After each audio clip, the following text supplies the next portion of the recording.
This country is the future. To me, Toronto was the human capital, was the city where there was an experiment in place, an anthropological experiment where the immigration was not just organic to production and productivity, but was organic to build to the building of a new society. And I still feel very comfortable about that. I met the most interesting people in these years. I keep meeting extremely interesting people, and they come from any kind of walk of life, from any kind of background, and this is, in my opinion, the strength of Canada. The people that made this country, the human capital is essentially what makes change, what may change the landscape of this city. This is a city that we all know 50% of the population is not born in Canada, comes from other countries. This is a country where we came, and there's a strong ethnic group, let's call it that way, indigenous people. So there was so much to learn and so much to create. And as I said before, we're just at the beginning. I think what was seen by several people in the past, this is the country of the future. I have to subscribe, and I definitely agree with that analysis.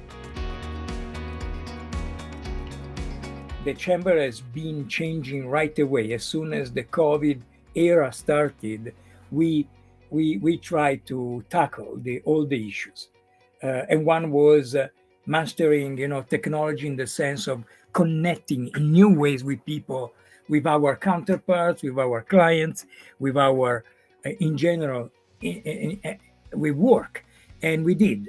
It was difficult, yes, at the very beginning, and mainly because our job is a job made up of relationship between Canada and Italy. So the borders were the real issue. Which formula are we going to adopt in the future? It will be office closed and we work from home?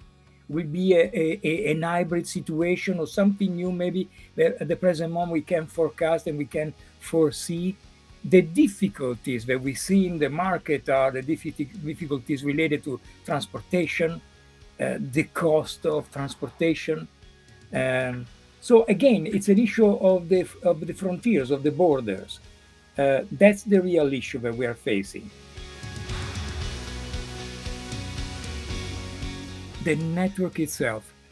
We're talking about 80 offices all over the world, about 70 branches.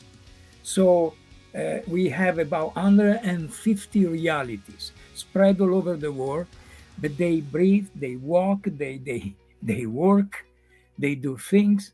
So I've been connecting with them. We've been connecting with them. In my office, I think it's very important to highlight the issue of the teamwork, which is always the rhetoric of every organization.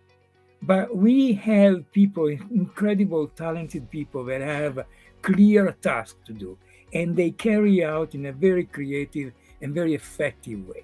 We just created an innovation council, which is a sort of body with representation from Italy and from Canada, companies that startup companies that work in the aerospace or they work in other sector, any kind of technology you can think about, from health to food. The council task is to create a flow of information, the possibility eventually of giving awards, the recognition of excellence in the sector of technology in Italy and Canada. And the third one is the possible creation of a bursary, which will allow an Italian kid or a Canadian student to come here or to go there, work with, bring their own experience and learning from somebody else's experience. So the question is always, when the government doesn't help, what does a chamber, a business organization like ours do? Well, it has to become creative. It has to create more and more revenues. We're going toward that direction. The general idea is we live with business, we eat business, we breathe by business. Well, we have to work like business, not having debts, not having subsidies, and trying to really come up always with a clean budget and make sure that this budget is carried out. So that's our goal. The network has been existing for 20, 30 years. Um, but the using the network, it's a almost brand new thing. Individually, our chamber, for instance, has created a manual for investors, for people who want to come here. We want to have them prepared, ready to come here. We want to give them the best services. We put together not only a manual, we put together a team of people that will be able to give them information from real estate to financing, from immigration to labor laws, and so on. So we're thinking about the chamber becoming a hub.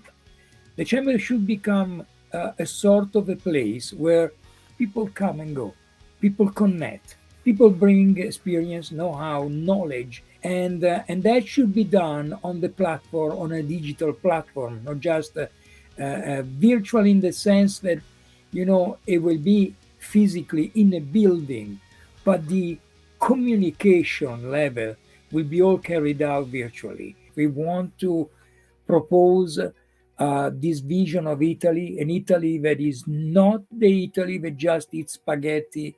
We want to promote an Italy that is totally different. Is the Italy where you go today, and it's impressive from any kind of sector to tourism, where the quality of life is outstandingly beautiful. That's the hub that we want to propose. Whatever you do, I think the chamber has this amazing possibility of making people, working together, connecting, selling their products, bringing their money here, or whatever you can think about. It's outstanding. It's an incredible achievement.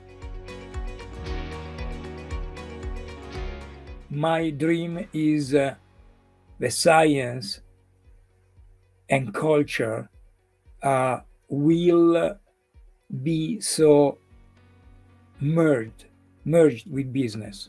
I really hope that the chamber one day will be the voice of the community, the voice of the business community, and the voice of the social community. So the Canadian Italian community and business community, which is Canadian, Italian, universal, the global community. I really think the chambers play an incredible role.